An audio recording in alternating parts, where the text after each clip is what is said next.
మీ టూత్పేస్ట్లో లేదా బ్రష్లో చార్కోల్ ఉందా? Is it looking trendy?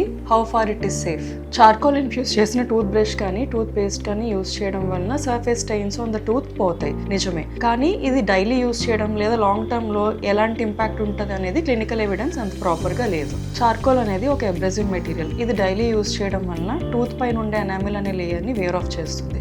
ఈ ఎనామిల్ అనేది strongest part of your teeth which we can't grow back.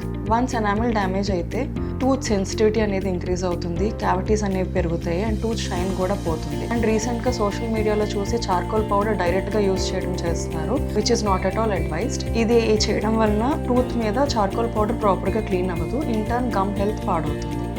So before you start following the trend, once consult your dentist to choose the enamel safe dental products. Follow the science, not the social media hype.